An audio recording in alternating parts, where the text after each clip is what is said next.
Bonjour, Pinamagin Ireland Indigenous, and welcome to this cold and snowy morning edition of our Week 14 Learning Plan and Announcements. If you're watching this video as soon as the email came through, you've probably already received an email from me this morning pointing out that we have a 2-hour delay. On 2-hour delay day, school starts at 10 a.m. However, breakfast will not be served. You may have also received the push notifications from the app. If you did not, I will show you how to find that in just a moment. We'll begin like every other episode in our SCA Google Classrooms 5th grade stream. This is accessible to your students via their Google Classroom. This app can be downloaded onto your personal device at home, allowing them access using their @sagchipschool.net email address. This is the quickest way. If they log in and they want to email me, this will send it directly to me, although I can also be reached at mireland@sagchip.org. This is my Google Voice number. Please, if sending me a message here, you tell me your name, your student's name, and your relationship to the student. Please also understand that some things will not be able to be discussed via text. We have today's newsletter. We'll talk about that in a moment. But let's start out here on our school's webpage. One thing you may find is on the school webpage in our live feed are announcements of delays and closings. And you can see the one here for this morning. But say you don't want to have to jump online, you'd like an app for that. Well, you can connect to us through the App Store and Google Play. Allow for push notifications, and you will get a notification saying that there is a delay or closing. I will often also try to send out an email and a remind. So you may get that information in multiple places, but officially the best way for you to get the school closings is right through here. It comes faster than it's going to come from my desk. Let's begin by looking today at our newsletter. And we'll go back to the Google Classroom to reach that.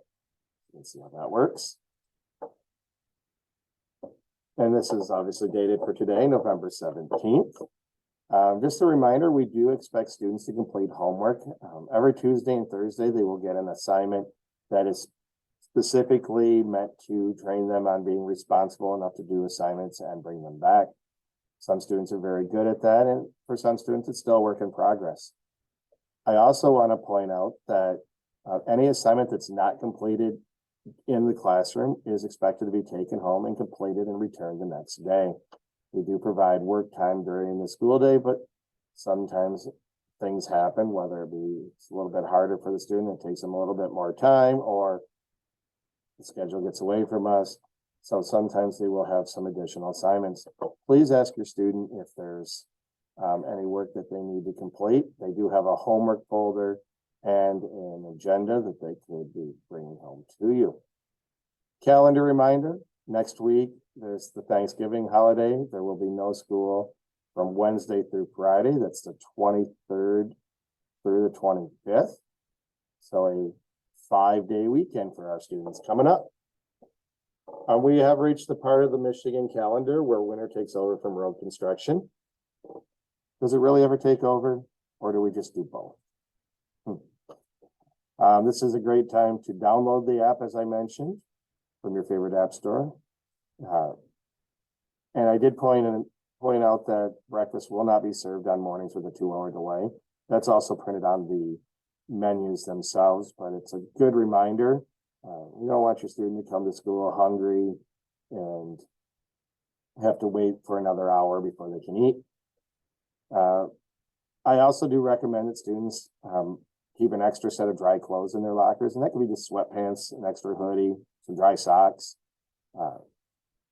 With snow on the ground, it is increasingly likely that students are going to end up wet because, well, snow melts into water, and this will make it easier for you to not have to come here with dry clothes for them, and probably a little more convenient for the student.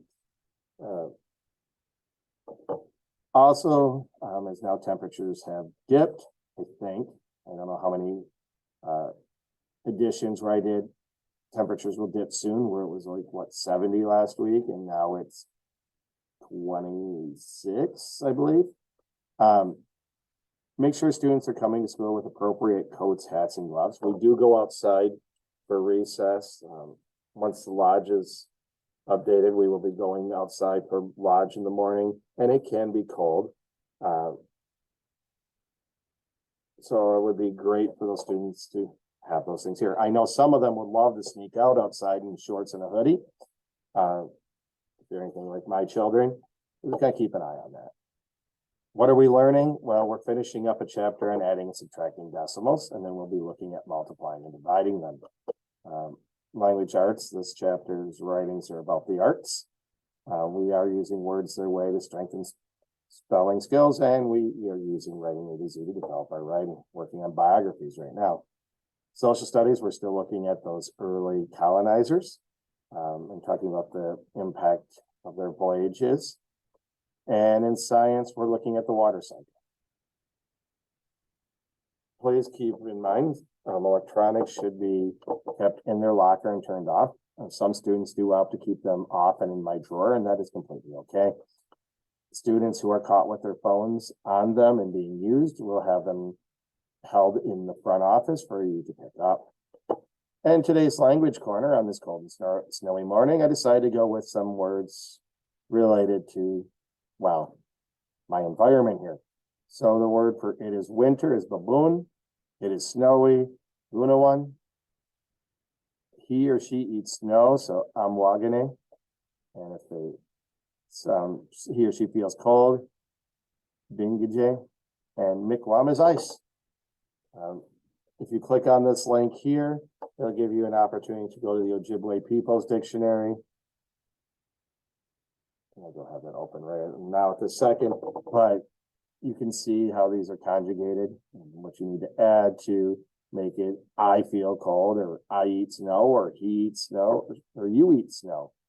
Pretty cool website. Recommend you check it out. And now looking at our learning plan for next week, you can see there's a whole lot of days off. I did write on there, read at home for 20 minutes. It's a great thing for students to spend a little bit of time reading every day. Doesn't have to be academics. In fact, it's better if it's leisure.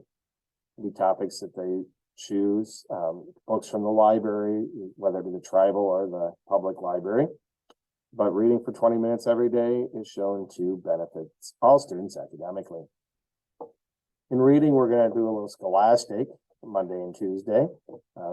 With the short week, altered a few things to do some wrap up, and can't do a 5-day lesson in 2 days. Tried, doesn't work real well. In writing, we're going to continue with working on our biographies. Math, we're starting the new chapter with lessons 1 and 2. Science, we're going to get a second chance quiz based on stuff from the first unit assessment. So the opportunity for students to earn 3s. If they already had a 3, they don't have to do that section. Congratulations to them. And then we'll do an interactive lesson on science A to Z. That's accessible through the reading link that says Kids A to Z. They can choose science, and then they can easily access this material. It's assigned to them. Social studies, we'll look at the project introduction on Monday, and then Tuesday we'll do those same thing, the makeups and next chance quizzes. Math review and enrichment, we're doing a couple day spin starting tomorrow through division and multiplication, and another chance for students to show me where they're standing on that. Tech, typing.com is on Monday, and I moved code.org from Thursday to Tuesday. So students have an opportunity to do that. You can see our wondrous educational block. I am now assigning them to students based on the day. However, if they're in an SEL group, they will have to catch up a little bit later in the week.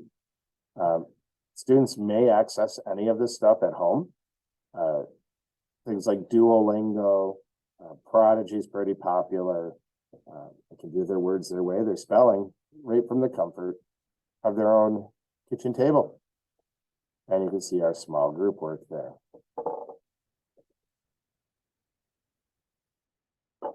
I hope once our students are coming to school and you get out and on your way to work or the grocery store, wherever you may be going this morning, please drive carefully. Always listen for further updates. Occasionally, a 2-hour delay will become a full day delay cancellation. Hopefully not, because I'm already in the classroom talking to you this morning. But once in a while, it does happen. So whatever source you get for that information, check it again, just probably about after 9:30. By that point, the buses will be out. So you'll know. But if you download that app, you'll have that for you. Well, without further ado, I'm going to sign off here, and will shovel me a path back to my vehicle and get these boots off and get ready to see your children. We're in just under 3 hours. So everyone have a minute. Mama P.